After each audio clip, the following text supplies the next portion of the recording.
já que adentramos o mês dos arcanjos, e nesse dia para nós também uma grande alegria, a Assunção de Nossa Senhora, põe a mão no seu coração e nós vamos unir a mística dos anjos ao coração imaculado da Virgem Maria, para que os milagres possam acontecer, como o Daniel profetizava nesse dia. Põe a mão no seu coração. Eu quero invocar sobre este lugar, sobre esse território eucarístico, a presença de São Rafael, para que as curas sejam liberadas neste lugar. Amém? Com a mão no seu coração, receba essa oração. Glorioso arcanjo São Rafael, portador da cura divina, revela-nos as virtudes que curam os corações e as almas. Leva-nos ao coração de Deus pela via perfeita e curadora, o coração imaculado de Maria. Amém. Amém? Faz o sinal da cruz na testa de quem está do seu lado. Achou que era sua, né? E fala, fica cheio do Espírito Santo. É automático, né? Amém, amém. Deus curou nesse instante uma pessoa com problemas de tireoide, nesta oração que foi feita. Então, se alguém recebeu esse diagnóstico recentemente, toma posse, porque as curas já começaram e nós temos que proclamá-las. Vamos aplaudir o Espírito Santo em nosso meio. Glória a Deus. Amém. Sou o diácono João Vitor Mariano. Estou muito feliz de estar aqui hoje em missão com a minha esposa, a Michele, que está ali intercedendo. Nós fazemos parte da comunidade missionária Mãe do Homem Novo, mas eu sempre gosto de dizer que se nós podemos ter um segundo carisma, o meu segundo carisma é a sacramento de amor. Eu já falei isso umas 20 vezes já para o Du, e eu me sinto em casa. Eu sei que Deus tem algo para nós nesse dia. Amém? Deus não te trouxe aqui à toa. Deus sempre age com propósito. Muitas vezes o homem não age com propósito, mas Deus sempre age com propósito. Nenhum minuto Deus deixa perder-se. Deus aproveita cada tempo do nosso relógio. E Ele sonhou com esse dia porque muitos milagres serão liberados nesse dia do Senhor. Eu creio, e é por isso que nós estamos aqui. Que alegria, meus irmãos. Deus nos une para um dia de adoração. A Bíblia diz em João capítulo 4, versículo 23, e certamente esse versículo rege, de algum modo, esse carisma. O Pai procura os adoradores. Então vira para quem está do seu lado e fala, o Pai está procurando você nessa manhã. Amém! Sem mais delongas, eu estou muito feliz com aquela ansiedade boa de abrir a Bíblia e para nós ouvirmos o texto sagrado. Lucas capítulo 24, pega a sua Bíblia. Nós vamos ler dos versículos 24 a 32. Lucas capítulo 24, versículos de 24 a 32. Enquanto você vai abrindo, eu já vou lendo, porque é um texto relativamente grande, né? E nós precisamos refletir a palavra de Deus. Lucas 24, versículos de 24 a 32. Já posicione aí para a leitura. Eu quero rapidamente dizer para vocês que esse é o momento onde 2 discípulos estavam com medo, porque Jesus tinha morrido na cruz. E nesse momento aqui, até já tinha acontecido a ressurreição, mas eles não tinham visto o Senhor, e eles estavam com medo da ressurreição que Jesus mesmo disse que ia viver, não tivesse acontecido. Estavam ali então 2 homens sem fé no coração, sem esperança. E talvez nessa manhã muitos de nós, mesmo tendo ouvido sobre a ressurreição, mesmo tendo ouvido as coisas que da parte do Senhor nos foram ditas, talvez estão aqui hoje sem fé, sem esperança. Mesmo você saindo da sua casa, pode ser que a fé esteja fria no seu coração nessa manhã. Então essa palavra já precisa reacender essa fé no seu coração. Versículo 24 então, presta atenção. Alguns dos nossos foram ao sepulcro e acharam-no assim como as mulheres tinham dito, mas a ele mesmo não viram. Então olha a desconfiança aqui dos dois, né? As mulheres foram ao sepulcro, disseram que viram Jesus, mas na verdade não viram. Jesus lhe disse: ó gente sem inteligência. Em algumas traduções vai ter a palavra incultos. Como sois tardos, lerdos, lentos de coração, para crerdes em tudo o que anunciaram os profetas. Porventura não era necessário que Cristo sofresse essas coisas e assim entrasse na sua glória? E começando por Moisés, percorrendo todos os profetas, explicava-lhes o que dele se achava dito em todas as Escrituras. Versículo 28. Aproximaram-se da aldeia para onde iam, e ele fez como se quisesse passar adiante, mas eles forçaram-no a parar. Fica conosco, já é tarde e já declina o dia. Entrou então com eles. Aconteceu que, estando sentado conjuntamente à mesa, ele tomou o pão, abençoou-o, partiu e serviu-lhe. Então se lhes abriram os olhos e o reconheceram, mas ele desapareceu. E o último versículo do nosso texto de hoje: diziam então um para o outro: não se nos abrasava o coração quando ele nos falava pelo caminho e nos explicava as Escrituras? Palavra da salvação. Vamos aplaudir a poderosa palavra de Deus. Força, igreja! Então, como já dito, assim como em Emaús, talvez Deus nos encontra nessa manhã desesperançosos. O contrário de esperança é desespero. Quantos de nós, talvez nessa manhã, com um desespero na nossa alma? Eu já pergunto para você, qual é o desespero que você vive hoje? Qual é o milagre, como o Daniel ministrava, que você espera receber do Senhor nesse dia? Talvez nem é um milagre para você, mas para alguém da sua casa. Você veio rezar pelos seus. Talvez nem todos tenham a graça de olhar para o lado e dizer: minha família veio comigo. Então talvez o milagre que você pede é para alguém que não está aqui. Mas também pessoas que estão aqui pedindo um milagre para si, sem esperança. A Bíblia nos conta então, nós acabamos de ler esses dois discípulos. Apenas um deles é nomeado nesse texto, que é Cleofas. Para vocês se situarem, Cleofas é o pai de Tiago, o menor, de um dos discípulos de Jesus. Sua esposa também tem o nome da mãe do Senhor, Maria. E esta Maria de Cleofas é irmã da mãe de Jesus.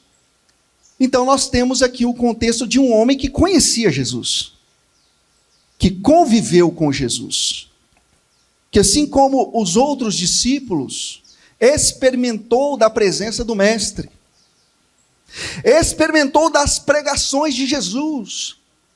Quando Jesus dizia: olha, eu vou morrer na cruz, mas eu vou ressuscitar.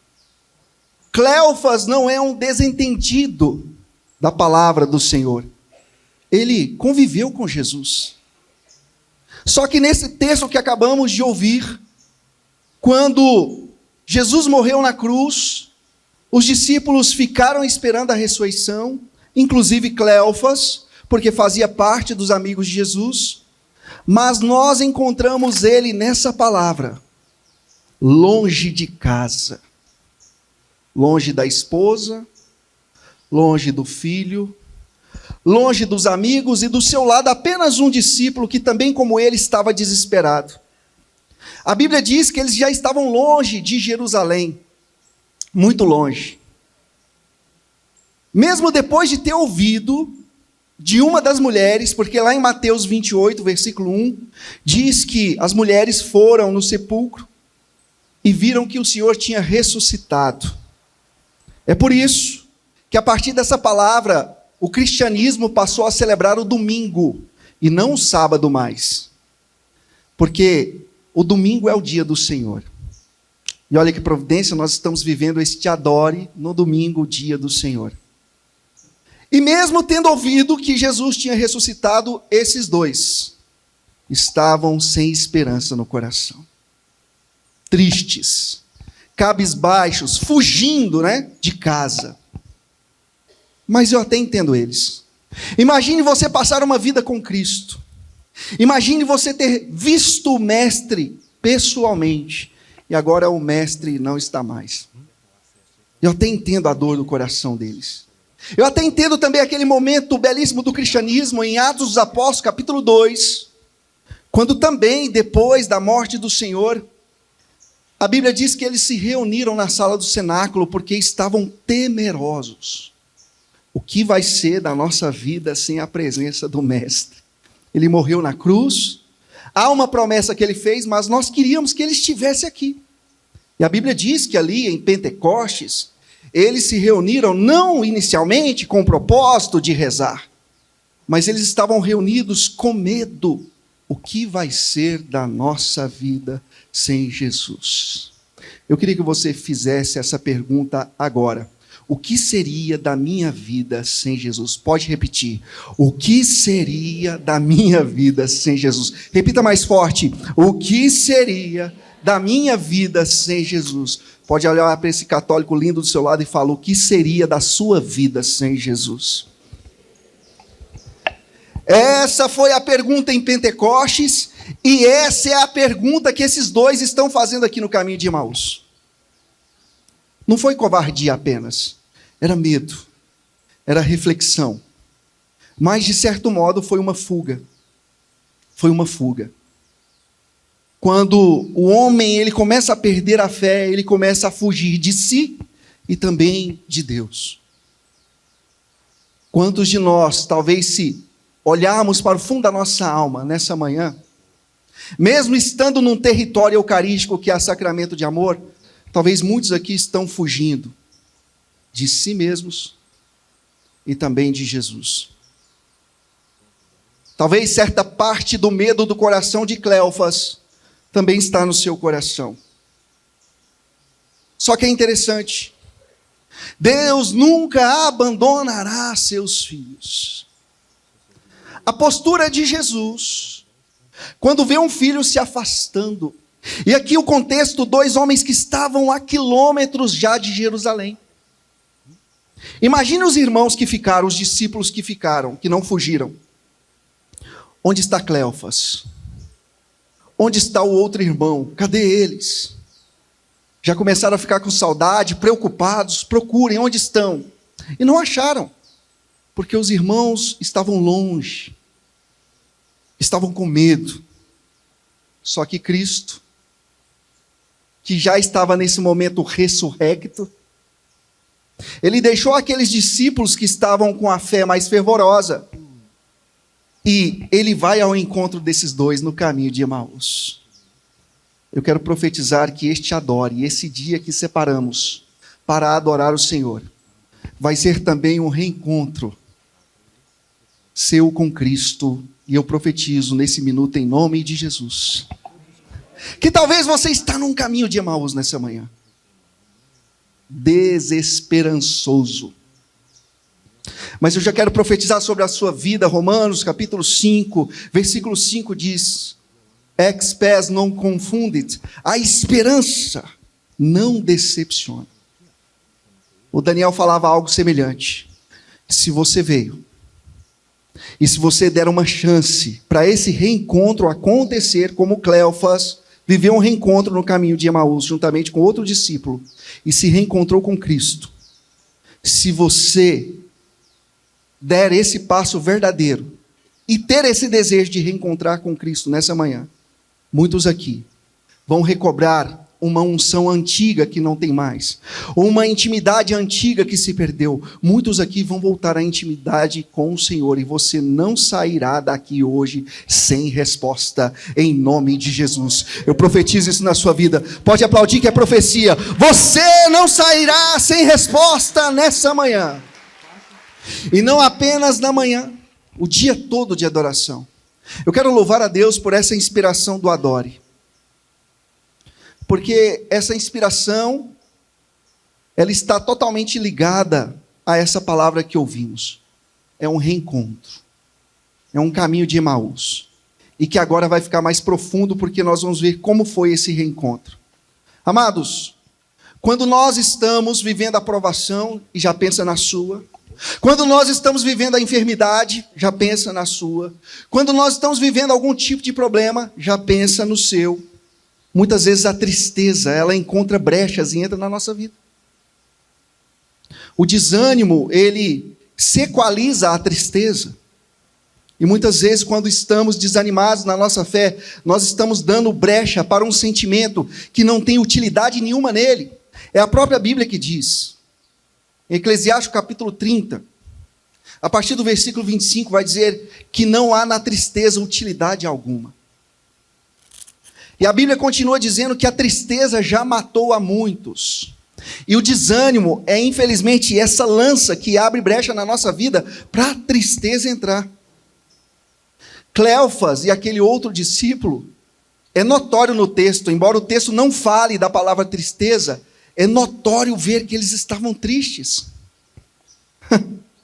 É notório ver que eles estavam sem esperança.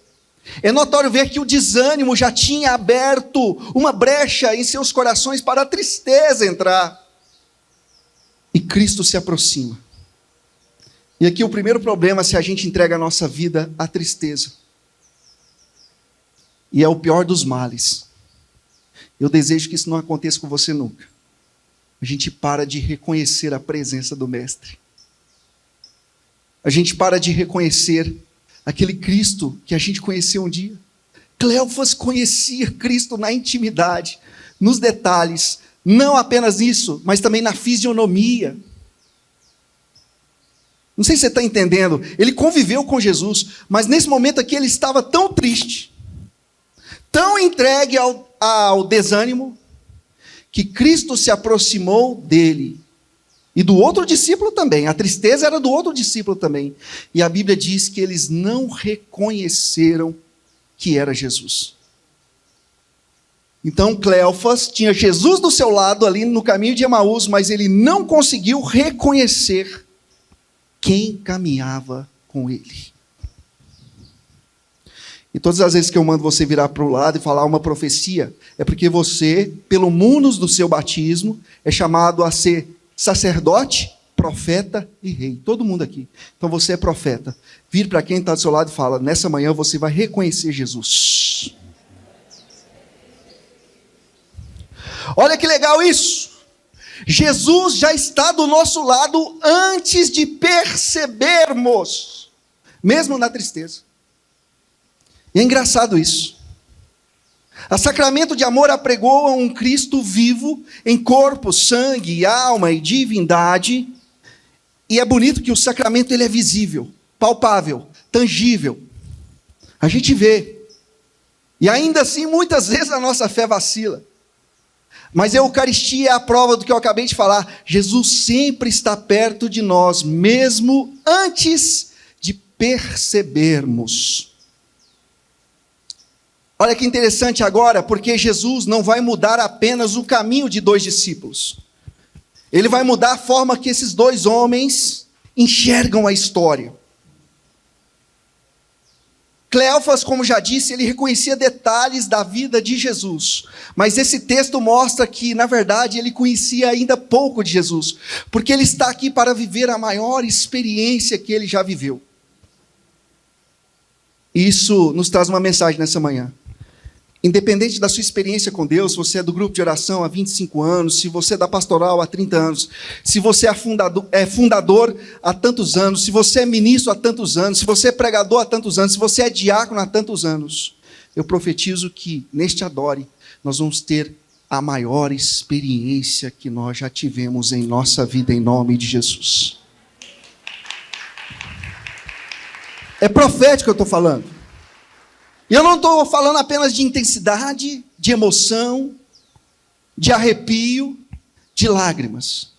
É porque na oração que eu fazia ontem, por volta das 18 horas, ontem iniciamos a quaresma de São Miguel, não é mesmo? Quem já começou a rezar, tem que ter começado. Quem está rezando a quaresma de São Miguel? Ah, não rezei ontem, não dá tempo mais. Dá, né? Até porque a quaresma, ela é uma devoção particular da igreja e particular de cada membro da igreja.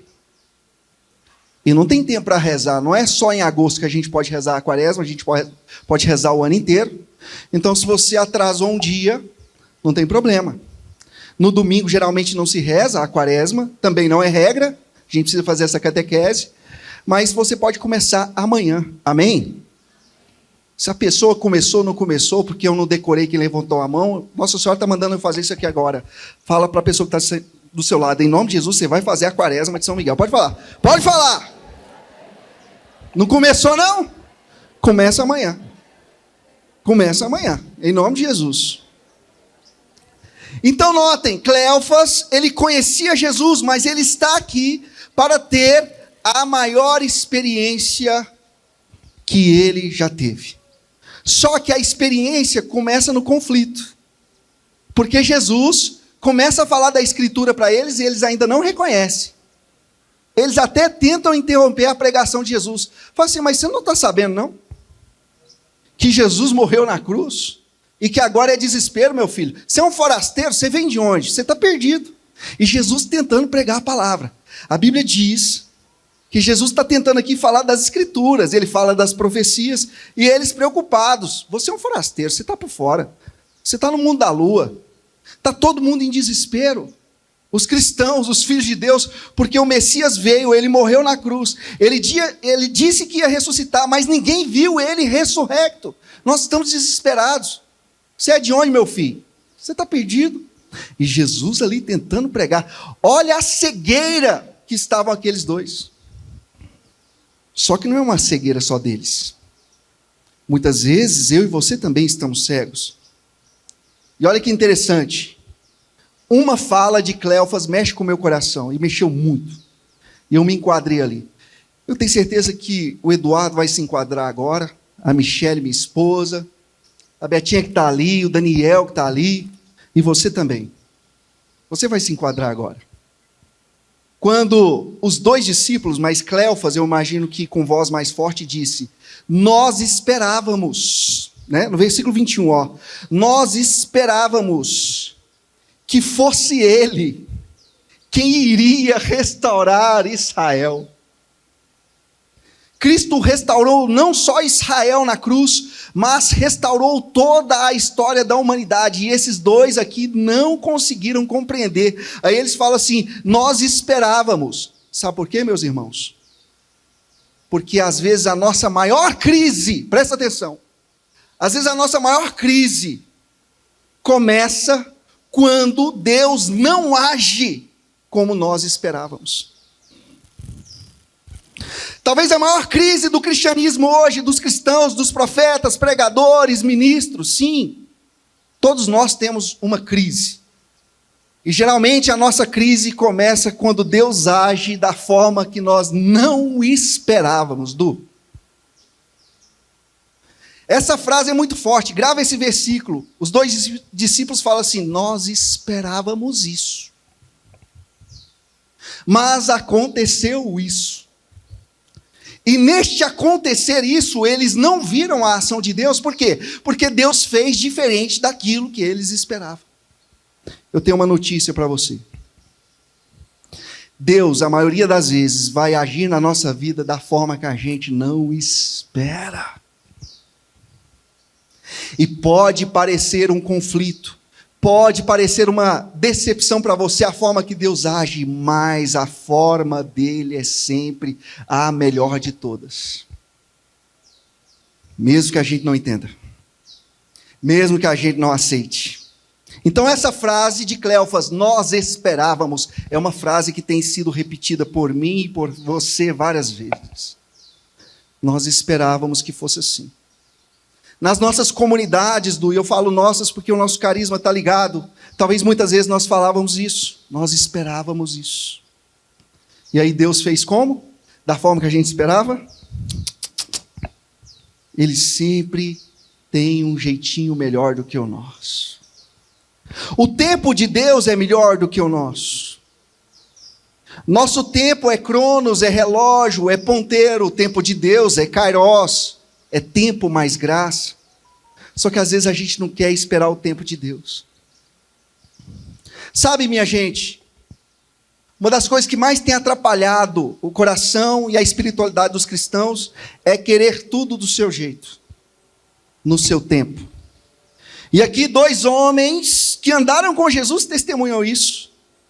Aquele que espera demais, e espera do seu jeito, né? Porque se a gente espera em Deus, aí é esperança, aí está tudo certo. Mas aqui, olha a fala. Nós esperávamos. Ei, a frase nós esperávamos é diferente da frase esperamos no Senhor. Ei, a frase eu espero é diferente de eu confio no Senhor. Então há uma diferença entre espera e esperança. Eu quero decretar em nome de Jesus que muitos que vieram esperando vão sair daqui esperançosos. É diferente. É diferente. E o que a decepção faz conosco? Ela nos leva para longe. Então nós temos aqui um Cleófas decepcionado. Já se decepcionou com Deus, Michele? Já se decepcionou com Deus, Betinha? Já se decepcionou com Deus? Por mais que sejamos homens e mulheres de Deus, todo mundo um dia, de forma equivocada, já se decepcionou com Deus. Uma frase que já passou pelas nossas bocas. E que Maria, hoje, em sua assunção, interceda por nós para que nunca mais essa palavra apareça na nossa boca. Primeiro essa, eu espero do meu jeito. E segundo, estou decepcionado com o seu filho, Maria. Estou decepcionado com Deus. Eu pedi isso, ele me deu aquilo. Eu pedi naquele tempo, e ele me deu muito tempo depois. E eu estou decepcionado. Ah, Deus não me respondeu. Aqui nós vemos homens que estão decepcionados. E o que a decepção fez com eles? Os afastou ainda mais. Afastou do convívio dos irmãos.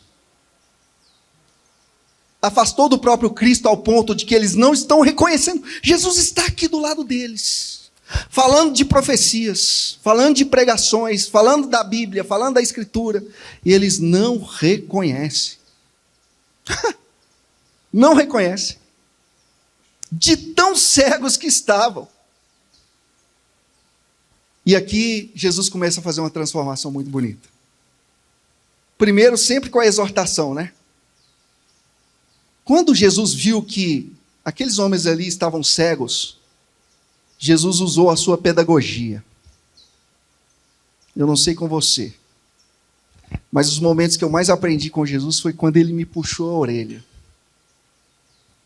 Quando ele falou que ia dar certo, eu duvidei, aí ele foi lá e fez. Não apenas para provar que ele é Deus, mas ele faz e fala, tá vendo, filho? Homem de pouca fé. Aliás, se tem uma exortação que Jesus repete na Bíblia, é essa. Na tempestade acalmada foi essa. Quando ali o barco balançando, Jesus dormindo, o evangelista diz que Jesus estava lá no barco, o barco, ó, sacudindo. E um dos evangelistas, agora eu não me lembro de cor, porque eu não lembro tudo de cor. Eu não sei pro Du, mas as coisas estão mudando para mim, viu, depois dos 40. Você também? Eu lembrava os versículos, agora eu não lembro nem quem é o evangelista, mas eu sei que um deles, porque a tempestade acalmada se repete nos evangelhos sinóticos, né? Um deles vai falar que Jesus estava reclinado dentro do barco, balançando com um travesseiro. Esse é o termo, essa é a tradução, né? Um pano macio, que a gente chama hoje de travesseiro, né? onde a gente coloca ali plumas, algodão e faz algo para reclinarmos a cabeça. A Bíblia diz que o barco estava balançando, todo mundo desesperado. E eu não sei se você sabe, mas o mar, na teologia, simboliza as provações do mundo, a vida. Então é interessante. Por que Jesus anda sobre as águas? Para mostrar que Ele é Deus e que Ele anda sobre os problemas. Que Ele anda sobre as tempestades e as provações desse mundo.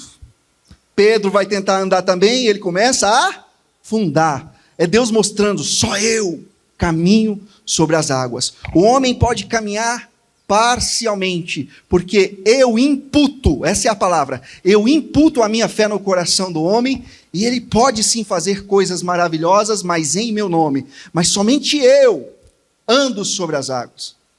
E a Bíblia diz que o barco balançando, Jesus estava tirando uma soneca. Vamos parar para pensar. Eu não sei você não, mas eu sou sanguíneo.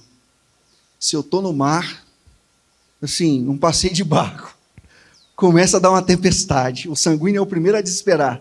Gente, vão morrer todo mundo. É assim que o sanguíneo fala. Talvez ele tente até acalmar o povo. Vamos ficar calmo aí, mas eu acho que deu ruim para nós. Ele é assim, né? Ele ainda faz piada com essa situação, mas ele está desesperado por dentro. Eu não sei você, mas se o barco começa a balançar, o desespero ia ser grande. Eu imagino que alguns discípulos, quando a gente vai estudar um pouco sobre os discípulos, ali, por exemplo, João e Tiago, vocês acham que João é aquele discípulo bonitinho que na última ceia só quis reclinar no ombro de Jesus? A gente imagina ele todo calminho. A Bíblia diz que João e Tiago eram irmãos, filhos de Alfeu, né? Eles eram sanguíneos ou coléricos. Eu não sei se na Sacramento de Amor faz o estudo dos sacramentos, mas eu tenho certeza que já fez muitas vezes, porque é bom a gente conhecer o nosso temperamento. A igreja sempre vai dar esse aval para a ciência, né? E o colérico e o sanguíneo é aquela pessoa que é para frente mesmo, mas também são os mais desesperados que existem, né? E João e Tiago eu já estudei. Um deles, certamente, colérico ou sanguíneo, porque eles eram conhecidos como os irmãos Trovão, os irmãos Boanerges.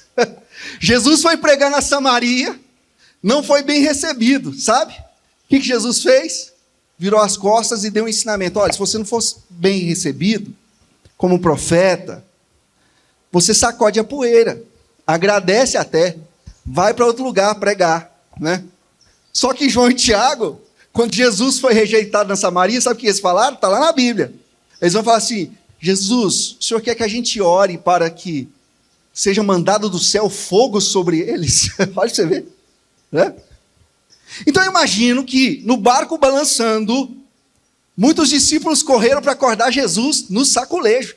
Jesus, você não está vendo? O barco vai afundar. E aqui Jesus faz uma exortação que nós vamos ver ele fazer aqui no caminho de Emaús, mas eu quero lembrar para você. Jesus se levanta. Ele vai fazer a tempestade parar, amém? Amém? Ele vai fazer a tempestade se acalmar, amém? Mas antes ele exortou, dizendo: homens de pouca fé. E aqui parece que esse padrão se repete, porque Jesus, no versículo 25, inspirou ao coração daqueles que preparam esse encontro para nós, que é o versículo dessa pregação. Jesus, antes de fazer o milagre na vida de Cleofas, antes de resgatar novamente aqueles 2 discípulos perdidos, Jesus fala assim, e é para mim e para você. Versículo 25. Ó gente sem inteligência, como sois tardos, lerdos, lentos, de pouca fé. Jesus às vezes tem que falar para a gente entender, né? E ele continua dizendo: tardos de coração, porque não acreditastes em tudo o que anunciaram os profetas. E às vezes nós precisamos desse saculejo. As pregações mais cristocêntricas são aquelas que mostram que nós temos fé Não. As pregações mais cristocêntricas são aquelas que mostram a debilidade da nossa fé, porque assim fazendo, nos mostrando a verdade, escancarando aquilo que nós precisamos ouvir, escancarando para mim e para o Du e para você, que muitas vezes somos homens de pouca fé, que a nossa fé é pouca. Essa fé começa a reacender. É a pregação de Jesus, eloquente e exortativa, que faz o nosso coração arder. Sim, isso é bíblico. O apóstolo Paulo vai dizer que a palavra de Deus, lá em 2 Timóteo, capítulo 3, versículos de 15 a 17, toda a escritura é inspirada por Deus e perfeita para exortar, consolar, ensinar. Só que muitos têm feito das pregações católicas só um ensino de consolo. Mas o apóstolo Paulo está dizendo que a pregação verdadeira exorta. E não é a pregação, você não está entendendo, não é essa pregação que eu estou fazendo agora, é a pregação de Jesus. Então Jesus no versículo 25 disse, ó gente sem inteligência. Eu não sei se você está entendendo, mas Jesus te chamou de bocó mesmo. Ele está me chamando de bocó mesmo.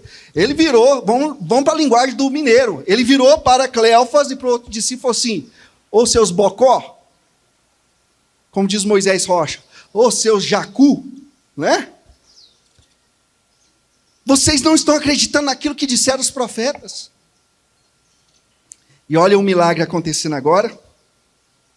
É interessante que Jesus prega a Escritura. E mesmo assim,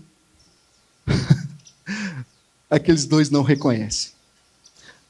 Du, quando eu entendi o que Jesus estava falando comigo, quantas pregações estão sendo feitas para mim, quantas pregações eu estou ouvindo na internet, quantas formações eu tenho buscado. Como é bom ligar lá o YouTube, né? E pôr uma pregação. Mas aí Jesus me falava, quantas vezes a Escritura está sendo apregoada para a minha vida. E mesmo assim eu não entendo nada. E mesmo assim eu não coloco em prática. E mesmo assim eu não coloco em ação. Até porque a nossa religião, a nossa fé é fundada por nosso Senhor Jesus Cristo. Em Mateus 16, 18. Quando uma promessa é feita sobre o apóstolo coluna da igreja. E Jesus fala para ele, né? Ele fala com todas as letras. Et portar inferi non prevalebunt adversos eam. As portas do inferno não prevalecerão contra esta igreja. É uma palavra forte sendo pregada de Jesus para Pedro. E Pedro entendeu. Mas quantas pregações estão sendo feitas na minha vida que a gente não entende. E a gente não coloca em prática. Pedro colocou em prática. Com muita dificuldade, mas ele colocou. E nós, talvez estamos vivendo de retiro em retiro, de pregação em pregação, de conferência em conferência, de acampamento em acampamento. A pregação está sendo feita, profetas de diversos lugares, países, estados, cidades. E a prova está aqui, porque Jesus acabou de pregar a Escritura, e a Bíblia diz que mesmo assim eles continuam chamando Jesus de forasteiro. Ei, você está perdido? Ei, você não sabe o que aconteceu? Só que aqui começa a acontecer uma coisa. É o sinal de que nem tudo estava perdido. Porque, mesmo estando aqui, minha gente, diante de dois homens sem fé, eles ficaram preocupados com o forasteiro. Porque o dia já estava declinando. E olha que legal. Ninguém vai perder tudo aquilo que Deus deu pelo pecado. Não. Pela falta de fé, não. Se você teve uma experiência do batismo do Espírito Santo, eu acredito que todo mundo aqui teve. E se não teve, vai ter em nome de Jesus. Mesmo que você caia depois, mesmo que você fique como esses homens que andou com Jesus, mas depois ficou sem fé no coração. A fé nunca é extirpada da sua vida. A graça não pode ser tirada completamente da nossa vida. Quem aqui é batizado? Levanta a mão. Glória a Deus. Glória a Deus. Então a graça foi infundida. O pecado, ele não tira a graça. O pecado mancha a alma do homem, mas a graça está aí. Esses homens aqui, mesmo sem fé, a graça estava neles. A graça do batismo, claro que não como sacramento, porque o sacramento foi instituído por Cristo, mas a graça estava ali neles. O que aconteceu? Eles falaram para o forasteiro, que eles achavam que era forasteiro, mas que era Cristo: ei, vai ficar de noite. Nós temos um lugar aqui, fica conosco. E eles nem imaginavam a força dessa palavra. Porque mesmo Deus, por Jesus Cristo, sabendo que eles não tinham ali o reconhecimento que Deus estava diante deles, fica conosco aos ouvidos de Deus é irresistível. E eles usaram a frase que comove o coração de Deus: fica conosco. E Jesus mandava eu dizer isso nessa manhã para todos os filhos e filhas do carisma, da Sacramento de Amor, e todo mundo que está aqui. De certo modo, você é filho do carisma nessa manhã, eu também sou filho. Sacramento de amor, nos momentos mais difíceis, nos momentos de maior provação, nos momentos onde a fé for abalada. Eu falo em nome de Jesus, nos momentos onde a dor bater na porta, o lema de vocês é: fica conosco, Senhor. E mesmo não tratando Deus como Deus, e mesmo não tendo fé em Deus como Ele merece, e é o caso aqui do caminho de Emaús, homens que nem sequer reconheciam Deus que estava diante dos olhos dele, mas eles usaram a frase mais assertiva para o Senhor: fica conosco. E aquilo ali comoveu o coração de Jesus. Ele falou: é agora, é o sinal, eu vou resgatar esses homens sem fé, eu vou trazê-los de volta. E olha que interessante, a Escritura não os fez lembrar de Deus, mas agora vem um momento mais bonito. A Bíblia diz que Jesus entrou naquela casa, que Jesus entrou naquele quarto, que Jesus entrou naquele recinto, assim como vai entrar aqui no Adore, neste lugar, nesse território sacramental, nesse território eucarístico. Ele entrou naquele lugar. A palavra não tinha convencido. A Escritura, não sei se você está entendendo, a Escritura não tinha convencido. O puxão de orelha não tinha convencido. As profecias lembradas, porque Jesus disse: vocês se esqueceram dos profetas? Não tinha elucidado nada. Mas a Bíblia diz que quando Jesus pegou o pão, ele parte o pão, o coração daqueles dois foram remetidos para as ceias que viveram com Cristo, embora esses dois, não se sabe o outro, mas Cleofas não estava, na última ceia ali com os 12. Porque Cleofas, embora amigo de Jesus, condiscípulo de Jesus, não era dos 12. Mas não tem problema, ele sabia o que era uma ceia com Cristo. Tanto é que a Bíblia diz, presta atenção, que quando Cristo pega o pão sagrado prefigurando a Eucaristia, e a Bíblia diz que Jesus partiu o pão, ele abençoou, partiu e serviu. Então os olhos dos dois se abriram. E aí um deles vai dizer: é por isso que o nosso coração estava se abrasando quando ele estava falando. Eles só reconheceram Jesus ao partir do pão. É por isso que a Eucaristia é esse sinal que sempre vai nos lembrar de onde viemos, quem somos e o Cristo que um dia nós experimentamos. Amados, a Eucaristia é o ápice da nossa fé, conforme o Catecismo da Igreja Católica. Sacramento dos sacramentos, por isso. Porque é na Eucaristia que todo filho bocó de Deus o reconhece. Que todo filho bocó de Deus volta à comunhão. Que todo filho bocó, que todo fundador bocó, igual eu e Eduardo, eu posso falar, eu tenho intimidade com ele. Você só pode chamar alguém de bocó se você tiver intimidade com ele. É ou não é? Betinha, pode chamar ele de bocó agora. Pode chamar. Michele, me chama de bocó, daí onde você está? Bocó. Ixi, me chamou bocó. Você pode falar para o seu irmão que você tem intimidade com ele. Agora você tem. Se não tem, vai ter agora. Pode falar. Bocó. Fala. Bocó. É isso mesmo, bocó. A Eucaristia, então, é onde todo filho bocó se reencontra, se reconecta. Jesus primeiro explicou as Escrituras, não reconheceram, mas depois partiu o pão. E agora a junção. Não é que a palavra está sendo excluída. Agora a palavra volta a ter valor, sabe por quê? Porque eles vão falar assim, é por isso que o nosso coração ardia quando ele falava. Então agora a palavra voltou a ter o seu valor, conectada à Eucaristia. Nessa manhã nós vamos viver isso. Nesse dia nós vamos experimentar isso. Com todo o nosso coração. Com toda a nossa alma. E antes de rezarmos,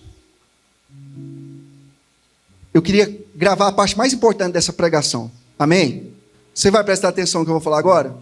Pode esquecer tudo que eu falei até agora. Mas você não vai esquecer o que eu vou falar agora. É porque hoje todo mundo esquece, né? A gente escuta uma pregação, não, mas que pregação, essa pregação mudou a minha vida. O que ela falava? Eu não lembro. Aquela pregação do Dunga na Canção Nova, aquele ano foi maravilhosa. Aquela ministração do Daniel, aquele ano foi maravilhosa. O que ele falou? Não lembro, só sei que foi bom. Não lembro. Então eu já estou me adiantando, pode ser que você não lembre nada. Ainda bem que hoje tem a tecnologia, né? Tecnológica. Sacramento de Amor sempre preocupado em evangelizar na internet. Então está sendo gravado. Depois a gente pode relembrar aqui. Até eu vou ter que relembrar algumas coisas que eu falei aqui, porque serve para mim, né? Mas tem uma coisa que nós não vamos esquecer, amém? A oração mais simples e poderosa que você pode fazer na sua vida, e que Jesus decretou que essa, a partir de hoje, é a oração que o Duca, a Betinha vai fazer, que eu também vou fazer, o Daniel, sempre que aquela provação que parece intransponível, aquela enfermidade que parece que não vai passar, aquela dificuldade que chegou e parece que vai arrancar a nossa fé, a força, você vai se lembrar desse ponto da pregação. A oração mais simples e poderosa que o Senhor ensinou para todos que vieram no Adore. E também para aqueles que vão assistir essa pregação. Porque quem ouviu o convite para vir no Adore e não veio é bocó ao dobro. Ao dobro. Plus. Bocó plus. Qual é a frase? Fica conosco, Senhor. Repita. Fica conosco, Senhor. Um dia se te pedirem assim, lá na catequese, ou seu filho, ou seu sobrinho, ou alguém te pedir, me ensine a oração mais poderosa que você conhece. Depois do Pai Nosso, é óbvio, você vai dizer, fica conosco, Senhor. Isso mexe com o coração de Deus. Isso mostra que nem tudo está perdido. Sabe? Às vezes a gente fica olhando os homens e mulheres de fé na Bíblia, né? E a gente vê ali, nossa, que fé tinha esse homem. Aliás, muitas vezes essa questão da fé é confundida por alguns que se dizem cristão. Não, basta eu dizer que eu creio em Jesus Cristo, já estou salvo. Vai nessa. Hebreus capítulo 11, versículo 1, e eu termino a pregação assim. A fé é o fundamento da esperança. É o argumento das coisas que não se podem ver. Beleza, fé é isso. É acreditar naquilo que não se pode ver. Bacana, sobrenatural, avivamento, mística. Nós queremos muitas vezes a mística, né? Sobretudo nós que somos carismáticos. A gente vai estudar a vida de São Pio de Petreutina. Eu quero essa mística. A gente vai estudar a vida do Padre Libério. Eu quero essa mística. Mas e se Deus não der a mística? E se Deus não der a mística? E se Deus te pedir, olha, você, diferente de Padre Pio, vai agir do braço mesmo. Mas é isso que a Bíblia mostra de homens e mulheres de fé. Rezavam, acreditavam, mas ficavam esperando milagre. Quando a gente lê Hebreus capítulo 11, versículo 1, parece místico. A fé é o fundamento da esperança, o argumento das coisas que não se podem ver. Eu vou orar, o milagre vai acontecer. Cadê o Wagner? O Wagner chegou? Ele está tomando café. É aquele moço que canta, se orar, como é que é o refrão? É bonito demais a música. Glória. Poderoso, carismático. Eu amo isso, o Du ama isso, a Michele ama isso, e nós sempre vamos amar. Mas, Quando a gente olha em Hebreus capítulo 11, os próximos versículos, vamos lá para o 3, vai falar que Abel era um homem de fé, mas ele botou a mão na massa e ofereceu um sacrifício para o Senhor. Ele botou a mão na massa. Aí o versículo 4 fala de Noé. Noé era um homem de Deus, mas Deus falou assim: você tem fé? Tenho. Então você vai ser um instrumento meu para salvar a humanidade. Constrói um barco gigante, você vai colocar ali animais em pares, o casal, essa é a palavra usada no hebraico, mas casal não é só para ser humano, mas se você traduz o hebraico, o autor sagrado deixou bem claro, o casal de animais também, para mostrar bem claro, né? O macho, a fêmea, essas coisas. E aí o que acontece? Noé foi lá e construiu. Imagina o povo falando para ele: você está doido? Deus não falou isso não. Falou: sou um homem de fé, mas eu vou agir. Ele foi lá, construiu o barco. Deus já deu a barca pronta, gente. Tá vendo como é um homem de fé? Mas a coisa continua, para mim terminar. Quando a gente vai lá para o versículo 27, fala de um tal de Moisés. Aí o texto vai dizer assim: Moisés viu a cólera do rei. O rei queria matar Moisés. Aí imagine se ele fala assim: eu sou carismático. Eu sou da mãe do homem novo, eu sou da sacramento de amor, eu sou um homem do fogo. Eu vou orar aqui, eu quero ver esse rei me colocar a mão. Ninguém me toca. A Bíblia diz que Moisés era um homem de fé, mas quando ele ficou sabendo da cólera do rei, sabe o que ele fez? Perna, para que te quero? Ele vazou do Egito. Ele falou: o quê? Eu vou ficar aqui? Está vendo a fé em Atos? Versículo 28, fala que um dia ele chegou diante do mar e o mar vermelho se abriu, gente.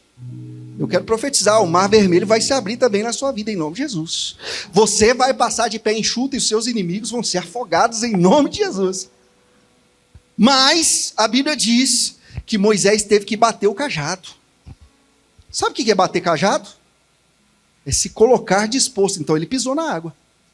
Ele viu que estava gelado. A fé dele foi confrontada. Mas ele acreditou. Ele teve que pisar na água primeiro para o mar se abrir. E para terminar, versículo 30 de Hebreus 11, está falando de fé aqui. Está vendo se a gente tivesse preso no versículo 1? Versículo 30, e eu encerro. Já pode até ficar de pé, fica de pé, fica de pé. Versículo 30, olha que forte agora, do cerco de Jericó. Deus falou assim: as muralhas vão cair na sua vida, Du. As muralhas vão cair na sua vida, diácono. E um dia Deus falou para aquele povo lá, juntamente com o grande profeta Josué: olha, as muralhas vão cair na sua vida. Imagine aqueles homens e mulheres: oba, Deus falou que as muralhas vão cair. Pronto, é só ter fé. Aí Deus falou assim: marchem. Vão ser 7 voltas dolorosas. Marchem. E na 7ª, Deus não falou que ia cair na 7ª. Deus falou que a muralha ia cair. E ele falou: dá 7 voltas. Depois das 7 voltas, Deus podia falar assim: vocês deram 7, agora vai dar mais 7. Deus podia ter feito isso. Eles só obedeceram a primeira ordem. Imagine na 3ª volta, aquela dificuldade. O que nós estamos fazendo da nossa vida? Aí um deles, chamado José, falou assim: não, nós somos homens e mulheres de fé. Nós somos homens e mulheres de fé. Vamos marchar. E a Bíblia diz que assim como Deus tinha dito, no ponto que Jesus tinha dito, que Deus tinha dito, né? Jesus é Deus, enfim. Na 7ª volta, a muralha caiu. Imagine se eles tivessem ficado assim: vamos só orar para as muralhas cair. Eles deram voltas. Então vira para quem está ao seu lado e fala assim: é necessário marchar. Fala. É necessário fazer algo. Fala, é necessário fazer algo. E sabe o que Deus nos pede para fazer? Qual é esse algo? Olhar para o partir do pão. A Eucaristia no dia de hoje, que vai ser pregada aqui, em todas as pregações. A adoração genuína. Sair de si mesmo. Eu declaro que muitos Cleofas nesta hora, nessa oração que vamos fazer agora, vão voltar, porque o Senhor está se apresentando a você e partindo o pão na sua frente. Amém? Põe a mão no seu coração. O Senhor está curando nesse momento agora uma pessoa que entrou aqui com dores fortes no pescoço. O Senhor até me faz sentir parte do que você tinha sentido. E já sumiu aqui também. Mas alguém foi curado agora. porque você tinha entrado aqui desolado. Uma dor física pode incomodar a pessoa ao ponto dela não conseguir rezar. Em nome de Jesus, você vai viver o melhor adore de todas as edições que você veio. Eu quero dizer que é uma pessoa que vem em todas as edições. Você estava com uma dor de pescoço hoje e você falou, não vou rezar direito. Mas você vai conseguir, em nome de Jesus. Amados, nós vamos cantar uma vez, o Daniel vai cantar. E nós vamos experimentar aquilo que Cleofas experimentou. Amém? Põe a mão no seu coração, pense em alguém que você ama. Pensa numa dor, pensa num problema. Eu vi a pessoa já no início da pregação derramando lágrimas, isso é muito bom. O Salmo 126 diz, os que semeiam com lágrimas colherão com alegria. O Salmo 30, versículo 5, o choro pode durar uma noite, mas a alegria vem pela manhã. Deixa Jesus fazer o seu coração se abrasar. A parte dele já está pronta, é o fogo do Espírito Santo, ele preparou isso para nós. A sua parte é acreditar. A sua parte é pedir que não aconteça com você a demora que aconteceu com Cleofas. Ele demorou a entender, mas você nessa pregação já entendeu que você precisa reconhecer, voltar a reconhecer Jesus na sua vida. É como eu disse, Ele está do nosso lado e muitas vezes nós não o vemos. Ele está perto de nós e muitas vezes não o reconhecemos. Ele está falando ao nosso ouvido e muitas vezes nós não ouvimos, fingimos que não ouvimos. Se coloque agora na estrada de Emaús. Não é aquela canção de avivamento que nós estamos acostumados, mas é a canção que Deus quer que o carisma, sacramento de amor ministre com você. Sem mais delongas, vamos cantar, vamos ministrar.